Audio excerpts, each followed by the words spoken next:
चलिए किए calculate 170 above 180 160 to 170 150 to 160 150 160 150 140 to 150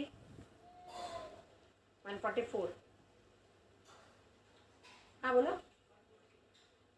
Rishikesh 140 140 नहीं वो कितने 140 ना 145 145 145 130 to 140 139 136 137 132 and 120 to 130 126 110 to 120 11 ठीक है। अच्छा कुछ लोग क्या कर रहे हैं तुम लोगों में से कि टेस्ट देने तो यहाँ आते हैं बट पेपर ऑनलाइन सबमिट कर रहे हैं। यहाँ टेस्ट दे रहे हो यही पेपर सबमिट करो।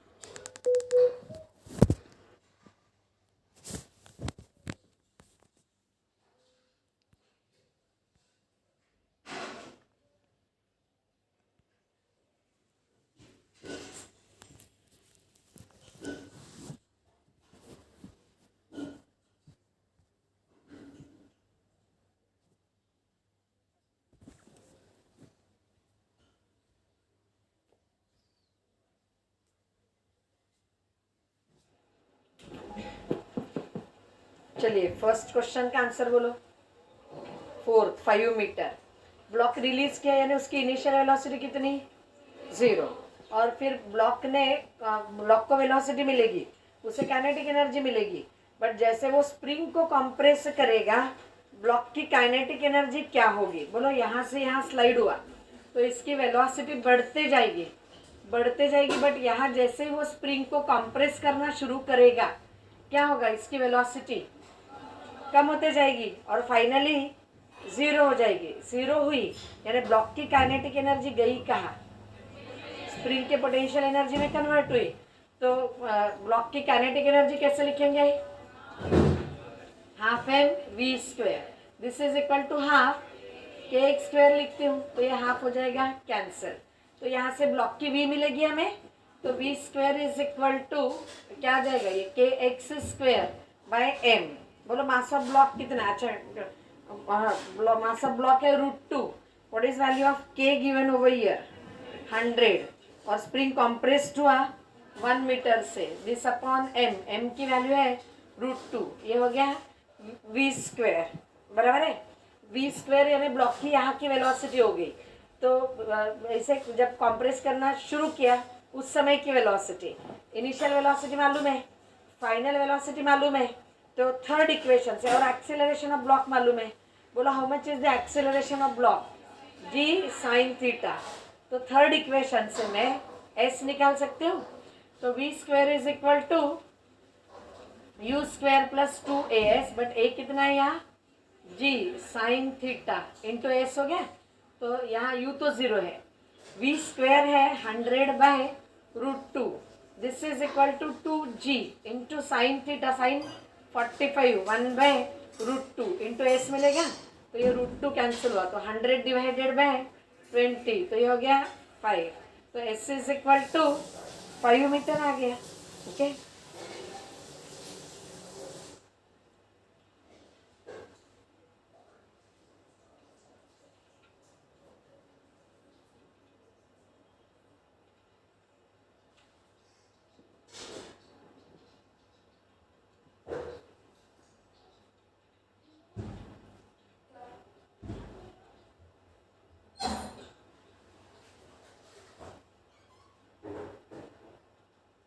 एक्चुअली इसका ज़्यादा करेक्ट आंसर 6 मीटर है। रीज़न बोलो क्यों। हाँ ये 5 मीटर तो ये हो गया जिसमें उसकी वेलोसिटी u से हो गई v, और फिर ये 1 मीटर से कंप्रेस होगा तो ये और 1 मीटर नीचे आएगा, यानी टोटल 6 मीटर से ब्लॉक मूव होगा। बट ऑप्शन में 6 मीटर नहीं दिया है, इसलिए हम 5 मीटर टिक करेंगे। Then equation of simple harmonic motion दिया है, x is equal to a sin omega t 5/6। After the lapse of what fraction of time period velocity of point will be equal to half its maximum velocity t/12। अच्छा, x का equation दिया है यहाँ से, चलो x का equation क्या है, x is equal to a sin omega t plus 5/6। यहाँ से वेलोसिटी का इक्वेशन लिख सकते हो क्या, बोलो, cos ओमेगा t प्लस 5/6। चलो, मैक्सिमम वैल्यू ऑफ वेलोसिटी कितनी होती है, अब वेलोसिटी हाफ ऑफ मैक्सिमम हो गई, यानी v की वैल्यू a ओमेगा बाई 2 हो गई, तो a omega by 2 that is equal to a omega cos omega t plus 5/6 हो जाएगा। नाउ यू टेल मी, ये देयरफॉर cos थीटा 1/2 हो गया, यानी थीटा की value that is omega t plus 5/6, ये हो जाएगा 60 डिग्री, यानी 5/3 हो गया। Means omega t would be equal to 5/6 हो जाएगा। तो ये टी निकालने के लिए बोला है हमें, तो ओमेगा की जगह लिखती हूँ 2π/t into t is equal to 5/6। तो यहाँ से टी आ गया t/12।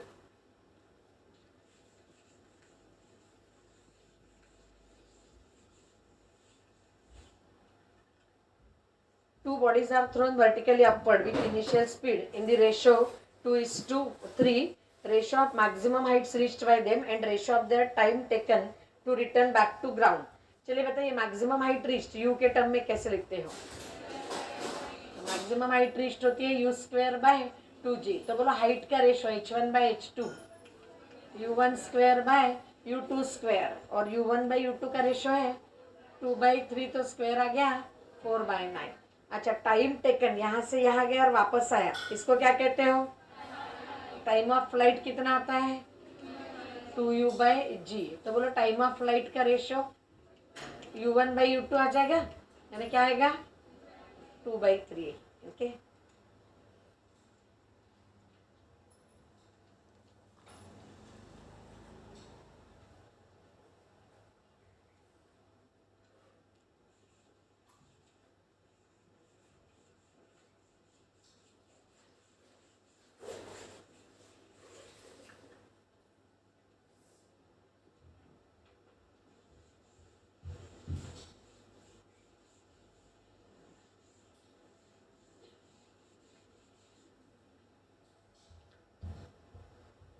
it is found that increase in pressure of 100 kilopascal causes a certain volume of water to decrease by 5 into 10 to the power minus 3% of its original volume। तो decrease in volume दिया है, कितना है decrease in volume, 5 into 10 to the power minus 3%, यानी bye 100 of original volume. तो बोलो यहाँ dv/v कितना है, 5 into 10 to the power minus 5। अब प्रेशर भी दिया है, इंक्रीज इन प्रेशर, वहाँ से क्या निकाल सकते हो, bulk modulus k is equal to, बोलो क्या लिखो, हाँ VdP/dv, मीन्स dP/dv/v, बराबर है। हाँ चलिए बताइए, dP कितना है 100 किलो पास्कल, यानी 100 into 10 to the power 3 divided by dv/v 5 into 10 to the power minus 5, 100/5 हो गया 20 into 10 to the power 8, ये हो गया k। बट हमें k नहीं पूछा है, speed of sound in water.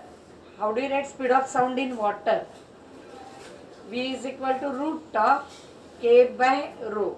तो k को 20 into 10 to the power 8, यानी इसे लिखती हूँ 2 into 10 to the power 9। Do you know this expression और नॉट, रूट k/ρ मालूम है कि नहीं। अच्छा, रो कितना है यहाँ 10 to the power 3, तो ये हो जाएगा 10 to the power 6, उसका रूट हो गया 10 to the power 3, और 2 का रूट 1.414, तो 1.414 into 10 to the power 3, यानी यहाँ आ जाएगा अप्रोक्सीमेटली 1400 मीटर पर सेकेंड।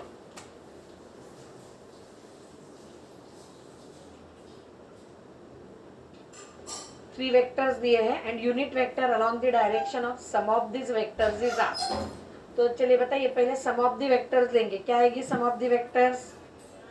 हाँ, देखते हैं क्या है। 4 आए माइनस 3 आए, है ना, यानी आ जाएगा आए, फिर माइनस जे प्लस 2j यानी प्लस जे, और तीसरा सिर्फ के। तो ये से सम आ गए। हाँ, तो how do right unit vector? Vector upon its magnitude. तो बोलो मैग्नीट्यूड कितना है इसका? √3 निकाल के दिखाने की जरूरत है। एक्स ए वाई ए जेड तीनों 1 1 1 है, तो इसका मैग्नीट्यूड √3 हो गया। तो यूनिट वेक्टर आ जाएगा इसके डायरेक्शन में आई प्लस जे प्लस के अपॉन √3। समझे?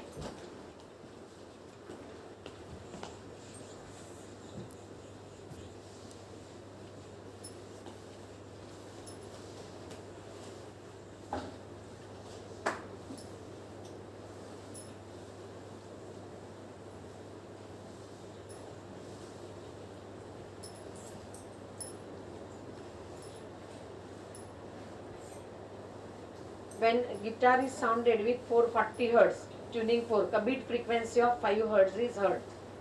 बोलो बताएंगे गिटार की फ्रीक्वेंसी कितनी हो सकती है? ट्यूनिंग फोर्क के 440 और हमें 5 बीट सुनाई दे रहे हैं, तो what possible frequencies guitar would है?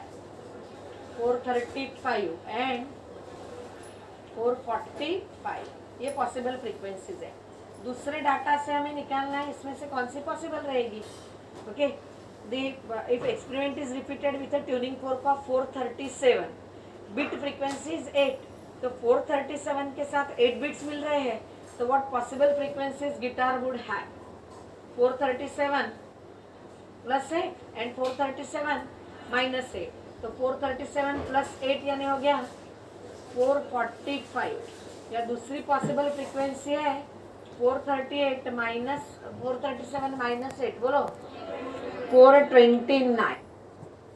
दोनों ही डाटा से गिटार की कौन सी फ्रीक्वेंसी होती है? 445। ओके, तो what must be the frequency? 445। समझ में आया? अरे बोलो।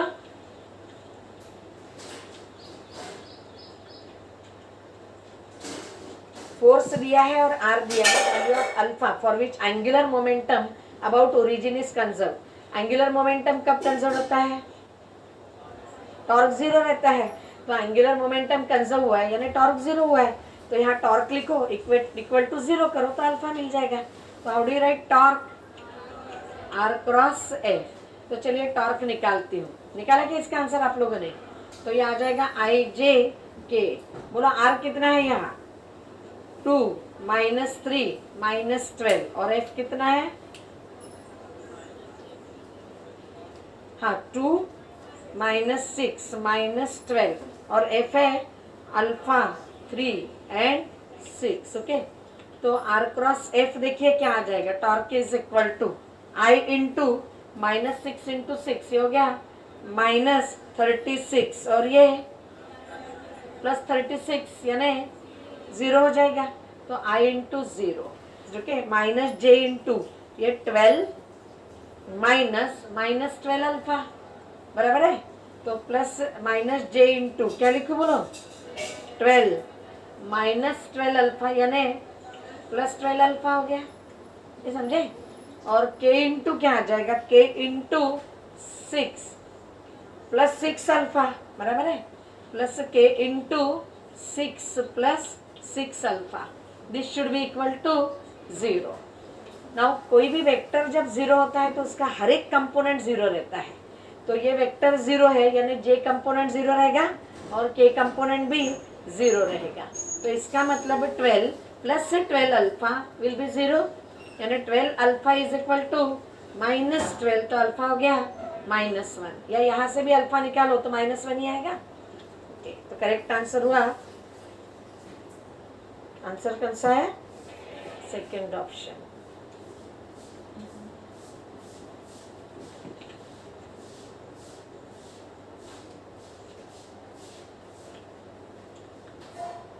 A piston fitted with a cylindrical pipe is pulled as shown in adjoining figure. Tuning fork is sounded at the open end and the loudest sound is heard at the open length 13 centimeter, 41 centimeter and 69 centimeter. Can you tell me पहले ये कौन सा pipe है, open pipe की closed pipe? Pipe open at one and closed eight other, बराबर है. Do you remember, मैंने आपको पढ़ाते समय बताया, जब सिस्टम वाइब्रेट होती है, एक मोड से दूसरे मोड जाती है, तो number of loops increases by 1. Number of node भी बढ़ता है 1 से, नंबर ऑफ एंटी नोड भी बढ़ता है 1 से. अच्छा, लूप का नंबर 1 से बढ़ता है, यानी लेंथ कितने से बढ़ती है?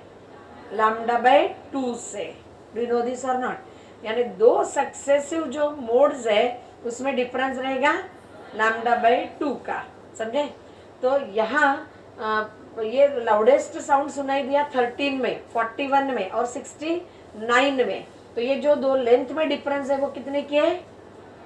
लैम्डा बाय 2 की. तो इसका मतलब यहाँ से हमें लैम्डा मिल जाएगा. तो मैं I write 41 minus 13 is it equal to lambda by 2 और नॉट? बोलो 41 माइनस 13 कितना हुआ? 28. 28 इक्वल टू लैम्डा बाय 2. तो यहाँ से लैम्डा मिल गया हमें 56 सेंटीमीटर. ठीक है. क्या पूछा है? The frequency of tuning fork if the velocity of sound is 350 metre पर second.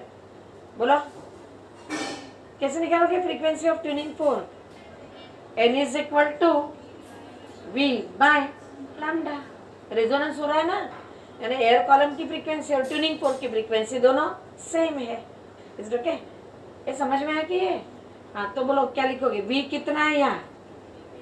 350 divided by 56. Okay, 56 into 10 to the power minus 2. चलो 350 और 56 दोनों डिविजिबल है 7 से. 7 ये 50 आ जाएगा, ये 8 आ जाएगा.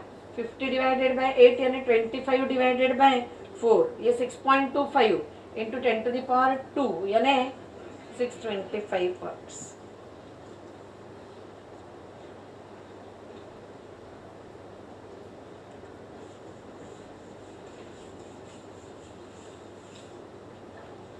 Batsman hits a sixer and the ball touches the ground outside the cricket ground. Which of the following graphs describe variation of cricket ball's vertical velocity v with a time between time t1 as it hits the bat and time t2 when it touches the ground? चलिए बताएंगे. Batsman ने hit किया तो what is the path followed by ball? Parabola. Horizontal velocity कैसी? Constant. Vertical velocity बोलो changing, यानी पहले क्या होती है? ऊपर जाता है तो गोज ऑन डिक्रीजिंग, यहाँ हो गई 0, गोज ऑन इंक्रीजिंग, इंक्रीज होते जाती है. बट ये पॉजिटिव है और ये निगेटिव है, बराबर है. तो हाईएस्ट पॉइंट में कितनी हो गई? 0. इनिशियली कैसी है? इनिशियली मैक्सिमम है कि मिनिमम है? Maximum and positive. फिर यहाँ हो गई 0, बढ़ती गई मैग्नीट्यूड में बट निगेटिव है. बोलो which is the correct graph? Third option. समझ में आया? Sound absorber attenuates the sound level by 20 decibel. ये तो बोलो अटेन्यूएट कर रहा है यानी डिक्रीज कर रहा है, तो डिक्रीज डेसिबल में दिया है. अगर डेसिबल में डिक्रीज दिया है तो रेशियो कैसे निकालते हो? Do you remember? If you remember SL2 minus SL1. अच्छा, यहाँ डिक्रीज हो रहा है तो ये SL1 minus SL2 is equal to 10 log I1 by I2 लिखती हूँ. बोलो हाउ मच इज दिस? कितने से डिक्रीज हो रहा है? 20 is equal to 10 log I1 by I2. ये 10 इधर ले आती हूँ तो ये हो जाएगा 2. 2 is log I1 by I2. तो बोलो I1 बाय I2 कितना हो जाएगा? 100. तो I1 बाय I2 हुआ 100, यानी I2 जो है वो 1/100 टाइम्स I1 है. बोलो यानी इंटेंसिटी कितने से डिक्रीज हो गई? Intensity decreases by a factor of 100.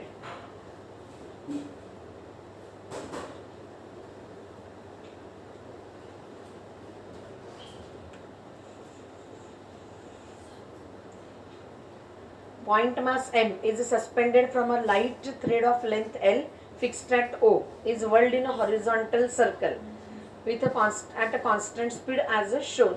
Okay. From your point of view stationary with respect to mass. आप समझ में आ रहा है क्या? ये मास रिवॉल्व हो रहा है और आपके हिसाब से आंसर लिखना है, बट आप कैसे हो? You are stationary with respect to mass, but mass revolve हो रहा है, यानी आप भी रिवॉल्व हो रहे हैं।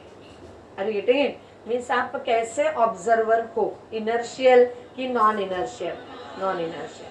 अब आप ये बोलो, अगर इनर्शियल ऑब्जर्वर होता तो उसके हिसाब से इस पे एक्ट होने वाले कौन से फोर्सेस होते? बोलो। एक तो mg और दूसरा टेंशन, और फिर ये टेंशन का ही कुछ पार्ट प्रोवाइड करता है सेंट्रीपिटल फोर्स, बट सेंट्रीपिटल ये एडिशनल फोर्स नहीं है, ये इसी का पार्ट है।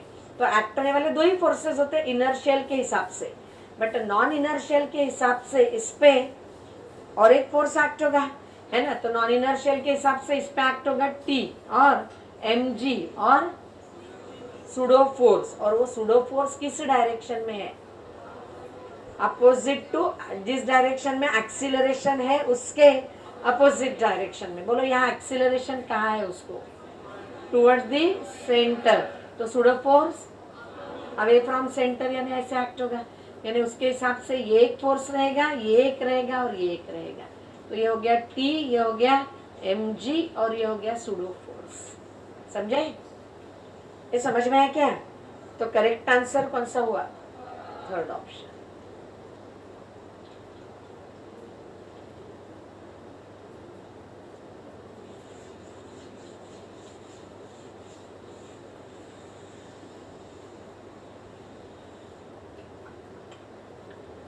Satellite S is moving in elliptical orbit around this Earth. Mass of satellite is very small compared to mass of Earth. Satellite का मास बहुत कम है, satellite elliptical orbit में है, तो where the acceleration of satellite will be directed towards the center. Am I right? तो बोलो acceleration of S is always directed towards the center. Is it correct or not? समझ में आया क्या? हाँ, ये करेक्ट है। दूसरा भी करेक्ट है कि नहीं ये बताएंगे।